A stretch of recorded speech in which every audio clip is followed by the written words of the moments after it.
बढ़ेंगे। जयपुर पुलिस को सफलता मिली है। आपको बताएं कि ग्राम सेवक से 71 लाख रुपए की लूट वारदात का पर्दाफाश कर दिया है। वारदात के सरगना सहित 3 बदमाशों को गिरफ्तार किया गया है। मुखबिर से मिली थी पुलिस को सूचना कि तीनों बदमाश हैं फरार होने की फिराक में और अभी खड़े हैं श्रीरामपुरा अंडरपास रिंग रोड पर। सूचना पर जैसे ही पुलिस मौके पर पहुंची, पुलिस को देख तीनों बदमाश कूद पड़े एक दीवार से और इस घटना में तीनों बदमाशों के पैर टूट गए। पुलिस ने तीनों बदमाशों को बापर्दा गिरफ्तार कर लिया है।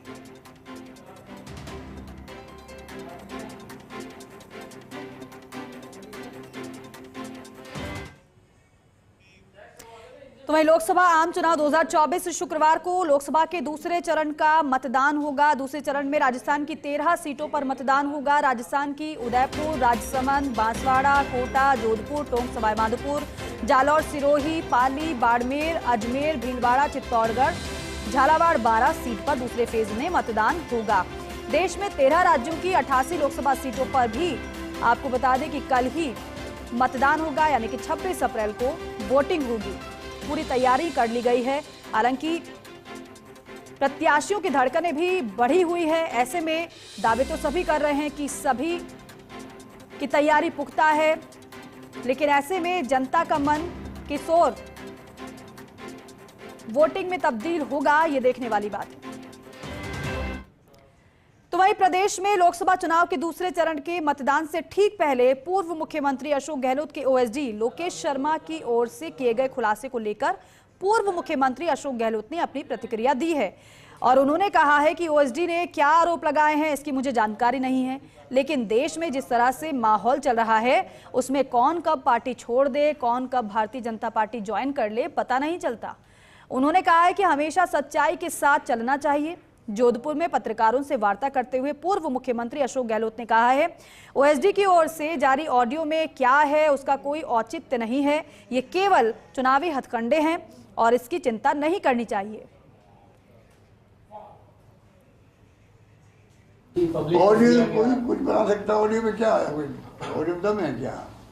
मतलब जिसमें ऑडियो दम है हमारे शेखावत साहब का, जो सरकार गिरा देते हमारी अमित शाह जी और धर्मेंद्र प्रधान और ये गजेंद्र सिंह शेखावत, वो ऑडियो लेके फिरा ना सीबीआई हमारे एसीबी वाले, अभी तक कोई संबंध नहीं दे रहे। वो किसमें क्या दम होता है? चुनाव के पहले जीतने के लिए हथकंडे किए जाते हैं, हम उनकी परवाह नहीं करते हथकंडों की। भाई मैंने कहा ना आपको, कौन क्या बोलता है, कौन कब ज्वाइन कर रहा है बीजेपी, पता नहीं पड़ता है। जैसे करप्शन की शिकायत हमारे ऊपर होती है नेताओं पर, जैसे जाओ बीजेपी में आप वॉशिंग मशीन लगी हुई है, आप बिल्कुल पार्क साहब निकल जाते हो।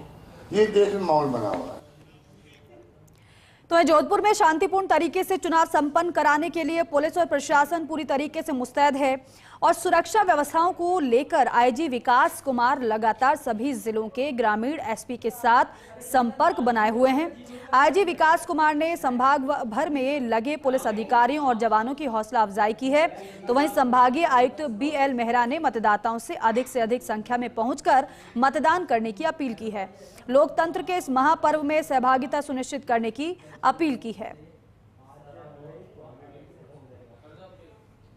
साथियों, हम 12,000 पुलिसकर्मी 5 जिलों के 3 लोकसभा क्षेत्रों में 4,400 से ज्यादा मतदान स्थलों पर 52 लाख से भी ज्यादा मतदाताओं के मन में सुरक्षा, आश्वस्ति एवं विश्वास का प्रतीक बनकर अपनी चमक बिखेरने को कृत संकल्प है। साथियों, राजस्थान पुलिस का एक गौरवशाली, महिमामयी एवं कीर्तिमान परक इतिहास रहा है।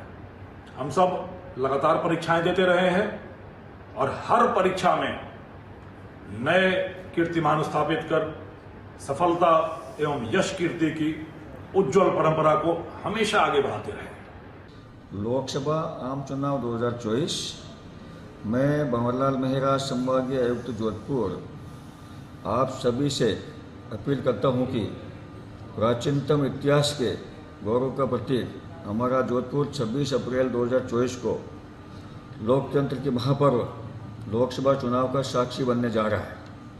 मैं जोधपुर लोकसभा क्षेत्र के सभी मतदाताओं यथा युवा, वृद्धजन, दिव्यांगजन और महिलाओं से व्यक्तिगत रूप से अपील करता हूं कि 26 अप्रैल 2024 को प्रातः 7 बजे से साढ़े 6 बजे तक भारी संख्या में मतदान कर लोकतंत्र के इस महापर्व में भागीदार बनाएं। ये आपका अधिकार भी है और कर्तव्य भी है। और अब बात संगीत के 3 रंग कार्यक्रम की। राजस्थान इंटरनेशनल सेंटर मना रही है संगीत के 3 रंग कार्यक्रम। 3 दिवसीय कार्यक्रम में चंदन दास की गजल और राकेश दीपक पंडित जी की कव्वाली से गुलजार रहेगा, जिसके अंतर्गत आज दूसरे दिन चंदन दास की गजल का आयोजन किया गया, जिसमें मशहूर गजल गायक चंदन दास ने अपनी गजल गायकी से आरआईसी के मंच को गुलजार किया है। इस संगीतीय अनुभव में चंदन दास ने अपनी खूबसूरत गजलों का प्रदर्शन किया है। फिर भी दामन बचा लिया मैंने, फिर भी दामन बचा लिया मैंने, फिर भी दामन बचा लिया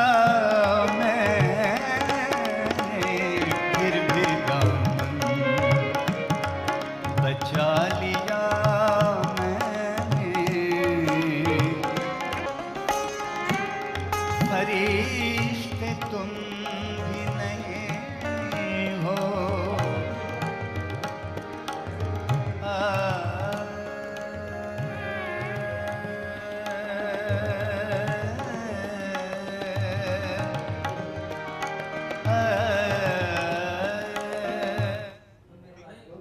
और गुजरात की धोलेरा सिटी में निवेश के बदले मोटा मुनाफा देने का झांसा देकर कई हजार करोड़ रुपए की ठगी करने वाले आरोपी रणवीर सिंह और सुभाष चंद्र बिजरानिया को राजस्थान हाईकोर्ट ने जमानत देने से इनकार कर दिया है। हाईकोर्ट ने दोनों आरोपियों की जमानत खारिज कर दी है। यह आदेश जस्टिस प्रवीर भटनागर की एकल पीठ ने रणवीर सिंह और सुभाष चंद्र की दोनों आरोपियों की जमानत याचिका को खारिज करते हुए दिए हैं।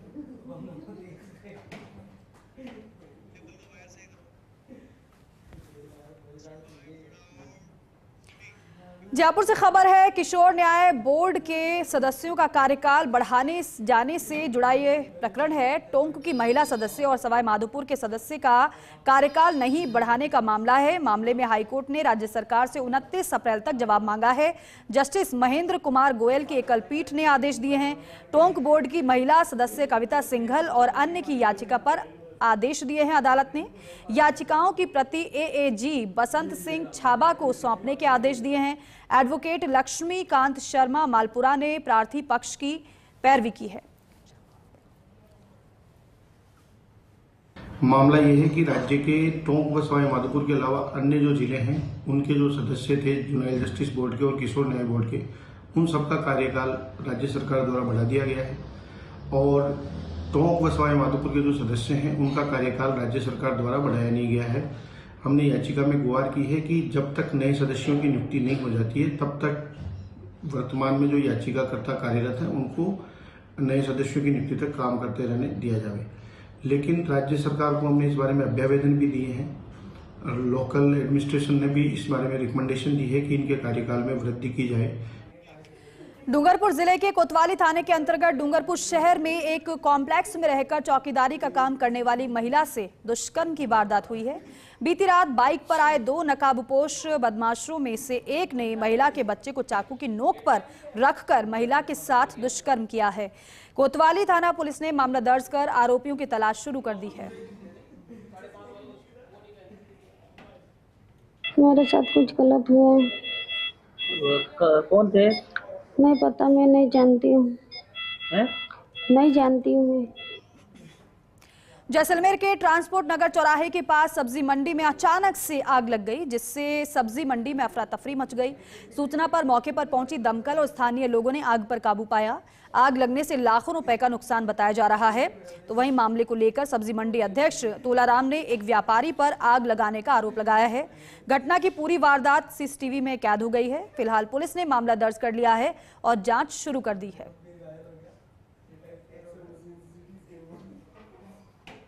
मामला कुछ नहीं है, जगदीश माड़े हमारे 5 साल से लगा हुआ पीछे और रोज के आज दिन को आया तो 4 बजे वीडियो वगैरह बना के गया। अतिक्रमण कोई है नहीं मंडी के अंदर।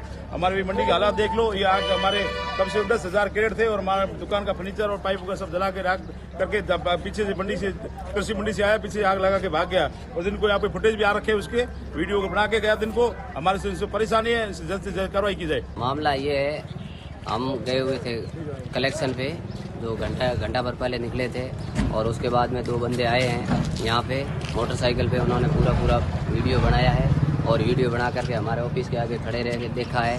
जो हमारे पास में फुटेज भी हमें ये आए हैं। उसके बाद में ये उतनी तक वहाँ से इधर गए हैं और उसके बाद में उन्होंने मंडी के बाहर जा कर के कृषि मंडी के गेट से होकर के और पीछे से जा कर के कैरेटों में आग लगाई है। अभी कंट्रोल रूम से सूचना मिली थी कि जो जिसमें सब्जी मंडी है उसमें कोई आग लग गई है। तो पुलिस की टीमें और फायर की जो टीमें हैं वो अभी मौके पे आके आग को काबू कर लिया गया है। कोई खाली कैरेट थे, भवानी सिंह करके व्यापारी है, उसके दुकान के पास में खाली कैरेट थे, उसमें कोई आग लगी है। उच्च अधिकारियों को अवगत करवा दिया गया है। उच्च अधिकारी मौके पे आ रहे हैं और आग किस कारणों से लगी उसका पता लगा रहे हैं। नहीं, अभी तक कोई सूचना नहीं है, कोई जनहानि भी नहीं है और आग पे अभी काबू है और उच्च अधिकारियों को बता दिया गया है। और हम सब्जी विक्रेता जिस तरीके से आग लगाने की बात कर रहे हैं, तो किस तरीके से वो अभी हम तो आग कंट्रोल में की है, उच्च अधिकारी आ रहे हैं, वो जैसा आगे निर्देश में करेंगे वैसी कार्रवाई होगी। और बुलाया सब इंस्पेक्टर भर्ती परीक्षा 2021 पेपर लीक से जुड़ा ये प्रकरण है। अभिषेक बिश्नोई सहित 1 दर्जन आरोपी पहुंचे सुप्रीम कोर्ट। 1 दर्जन आरोपियों ने सुप्रीम कोर्ट में दायर की है याचिका पर सुप्रीम कोर्ट में शुक्रवार को होगी सुनवाई। जस्टिस JK माहेश्वरी और जस्टिस संजय करोल की खंडपीठ में सुनवाई होगी। याचिका में राजस्थान हाईकोर्ट के आदेश को चुनौती दी गई है। राजस्थान हाईकोर्ट में ट्रायल कोर्ट के आदेश पर रोक लगाई थी। ट्रायल कोर्ट ने 1 दर्जन आरोपियों को जमानत दी थी। राजस्थान सरकार की ओर से अतिरिक्त महाधिवक्ता शिव मंगल शर्मा पक्ष रखेंगे।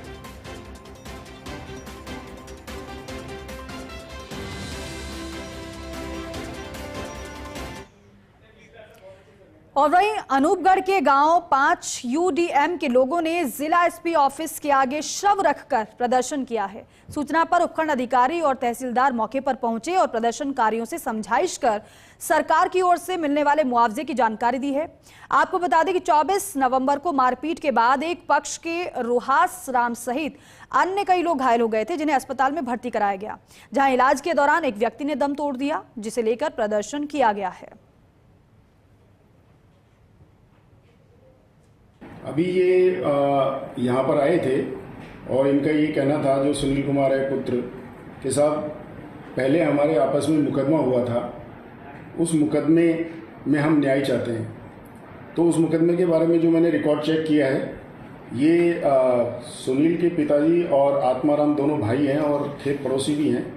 तो इनके पहले भी अक्टूबर 2023 में आपस में मुकदमे हुए थे मारपीट के, जिसके अंदर एक में चालान हो गया था और एक में FR हुई थी। दिसंबर में चुनाव के वक्त मेरे पिताजी के चोट मारी गई थी और उसमें 307 और 326 दोनों थी।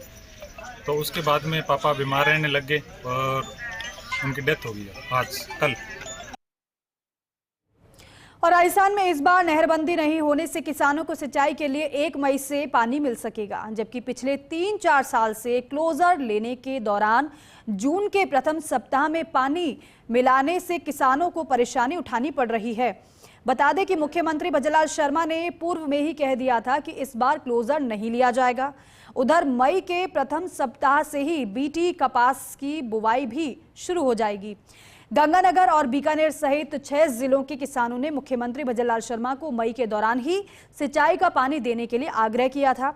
इस पर मुख्यमंत्री ने निर्णय लिया कि इस बार क्लोजर नहीं लिया जाएगा, ताकि किसान को BT कपास सहित अन्य फसलों की बुवाई के लिए सिंचाई का पूरा पानी मिल सके। इसके लिए पंजाब को सिंचाई का पानी देने का आग्रह किया गया था। चंडीगढ़ में आज हुई भाखड़ा ब्यास मैनेजमेंट की मैनेजमेंट बोर्ड की बैठक में पंजाब में राजस्थान को 1 मई से सिंचाई का पानी देने पर सहमति जता दी। दूसरे चरण में 13 सीटों पर होने वाले लोकसभा चुनाव को लेकर सियासी पारा चरम पर है। इन सीटों पर बुधवार शाम 6 बजे प्रचार थम चुका है। अब शुक्रवार को इन सीटों पर मतदान होगा। इस पर एक खास रिपोर्ट आपको दिखाते हैं। प्रदेश में दूसरे चरण में 13 सीटों पर होने वाले लोकसभा चुनाव में मतदान होगा। दूसरे चरण के चुनाव में कई दिग्गज नेता चुनाव मैदान में हैं। बड़े नेताओं में भाजपा की ओर से लोकसभा अध्यक्ष ओम बिरला, केंद्रीय मंत्री गजेंद्र सिंह शेखावत, कैलाश चौधरी और भाजपा प्रदेश अध्यक्ष सीपी जोशी चुनाव मैदान में हैं। वहीं कांग्रेस से पूर्व विधानसभा अध्यक्ष डॉक्टर सीपी जोशी चुनाव जंग में उतरे हुए हैं। इधर पूर्व मुख्यमंत्री अशोक गहलोत के पुत्र वैभव गहलोत जालोर से और वसुंधरा राजे के पुत्र दुष्यंत सिंह झालावाड़ से लोकसभा के रण में ताल ठोके हुए हैं। दोनों पूर्व मुख्यमंत्रियों ने इन सीटों पर चुनाव प्रचार की कमान संभाल रखी है। पहले चरण में कम वोटिंग से जीत को लेकर आशंकित भाजपा और कांग्रेस ने वोट प्रतिशत बढ़ाने के लिए पूरी ताकत झोंक दी है। दूसरे चरण में 2 सीट ऐसी हैं जहां भाजपा कांग्रेस के अलावा 2 निर्दलीय विधायकों के कारण त्रिकोणीय मुकाबला बनता दिखाई दे रहा है। वहीं अन्य 11 सीटों पर सीधे मुकाबला हो रहा। ऐसे में बड़े नेता भी अपने प्रत्याशियों को जिताने को लेकर चुनावी सभाएं और रोड शो करने में ताकत झोंक रहे हैं। दूसरे चरण के चुनाव प्रचार में भाजपा की तरफ से प्रधानमंत्री नरेंद्र मोदी 3 चुनावी सभाएं कर चुके हैं। वहीं गृह मंत्री अमित शाह ने रोड शो और चुनावी सभाएं की हैं। यूपी के मुख्यमंत्री आदित्यनाथ योगी ने भी रोड शो और चुनावी सभा दोनों करके भाजपा के पक्ष में प्रचार किया है। मुख्यमंत्री भजनलाल शर्मा भी करीब करीब सभी सीटों पर पहुंचे हैं।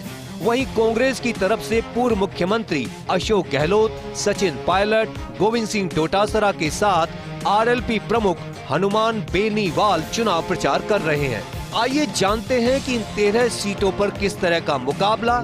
सबसे पहले वो सीटें जहां आमने सामने का मुकाबला माना जा रहा है। कोटा लोकसभा अध्यक्ष ओम बिरला लगातार तीसरी बार कोटा से लोकसभा चुनाव मैदान में है। भाजपा से छिटक कर गए प्रहलाद गुंजल को कांग्रेस ने टिकट दिया है। जोधपुर केंद्र में जल शक्ति मंत्री गजेंद्र सिंह शेखावत का मुकाबला कांग्रेस के करण सिंह उचियारड़ा से है, जो सचिन पायलट कैंप के नेता माने जाते हैं। शेखावत इस बार जीत की हैट्रिक बनाने उतरे हैं।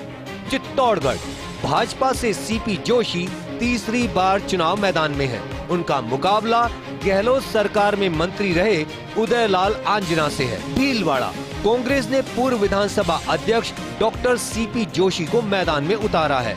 वहीं भाजपा ने यहां से मौजूदा सांसद का टिकट काटकर दामोदर अग्रवाल को थमाया है। जालोर पूर्व मुख्यमंत्री अशोक गहलोत के पुत्र वैभव गहलोत यहां से कांग्रेस के टिकट पर मैदान में हैं। यहां भाजपा ने मौजूदा सांसद का टिकट काटकर लुम्बाराम चौधरी को थमाया है। टोंक सवाई माधोपुर कांग्रेस ने यहां पूर्व डीजीपी और देवली उनियारा सीट से विधायक हरीश मीणा को टिकट दिया है। 2018 में उन्होंने भाजपा छोड़कर कांग्रेस का दामन थाम लिया था। उनका सीधा मुकाबला यहां से तीसरी बार चुनाव मैदान में उतरे भाजपा के सुखबीर सिंह जौनापुरिया से है। झालावाड़ पूर्व मुख्यमंत्री वसुंधरा राजे के पुत्र दुष्यंत सिंह इस सीट से 5वीं बार मैदान में हैं। वहीं गहलोत सरकार में कैबिनेट मंत्री रहे प्रमोद भाया जैन की पत्नी उर्मिला चुनावी मुकाबले में है। अजमेर भाजपा ने यहां से मौजूद सांसद भागीरथ चौधरी को फिर से मैदान में उतारा है। उनका मुकाबला डेयरी अध्यक्ष रहे कांग्रेस के रामचंद्र चौधरी से है। पाली इस सीट से पीपी चौधरी को भाजपा ने तीसरी बार चुनाव मैदान में उतारा है। वहीं कांग्रेस ने भाजपा के इस गढ़ को भेदने के लिए बाल आयोग की पूर्व अध्यक्ष संगीता बेनीवाल को टिकट दिया है। उदयपुर इस सीट पर भाजपा और कांग्रेस दोनों ने नए चेहरों पर दांव खेला है। भाजपा ने मन्नालाल रावत को तो कांग्रेस ने पूर्व प्रशासनिक अधिकारी ताराचंद मीणा को मैदान में उतारा है। राजसमंद इस सीट पर भी कांग्रेस भाजपा ने नए चेहरों को मौका दिया है। भाजपा ने यहां महिमा सिंह मेवाड़ को और कांग्रेस ने दामोदर गुर्जर को चुनाव मैदान में उतारा है। अब आपको बताते हैं उन सीटों को जहां पर त्रिकोणीय मुकाबला के आसार बन रहे हैं। बाड़मेर जैसलमेर केंद्र में कृषि राज्य मंत्री कैलाश चौधरी को दूसरी बार उतारा है। यहां कांग्रेस ने आरएलपी से आए उम्मेदाराम को टिकट दिया है। वहीं शिव से निर्दलीय विधायक रविंद्र सिंह भाटी राजपूत वोटों के ध्रुवीकरण के भरोसे ताल ठोके हुए हैं। बांसवाड़ा भाजपा ने यहां कांग्रेस के दिग्गज आदिवासी नेता महेंद्रजीत सिंह मालविया को अपने खेमे में करके टिकट दिया है। अब यहां बाप पार्टी के 84 विधायक राजकुमार रोत और कांग्रेस के अरविंद डामोर दोनों के डटे होने से मुकाबला त्रिकोणीय हो गया है। लोकसभा चुनाव के दूसरे चरण में शुक्रवार को राजस्थान की 13 सीटों पर भी मतदान होगा। ये 13 सीटें जातीय समीकरण में बेहद उलझी हुई नजर आ रही हैं। इसके चलते इन सीटों पर कड़ा मुकाबला भी देखने को मिल रहा है। खास बात यह कि पहली बार 25 सीटों में से 2 सीटें बाड़मेर और बांसवाड़ा इस तरह की है जहां जातीय समीकरणों के चलते मुकाबला त्रिकोणीय नजर आ रहा है। कैमरा पर्सन संजय के साथ Pankaj Soni, first India news के लिए। और चलिए इस रिपोर्ट के साथ ही बुलेटिन में अभी के लिए इतना ही। आप देखते रहिए फर्स्ट इंडिया न्यूज। नमस्कार।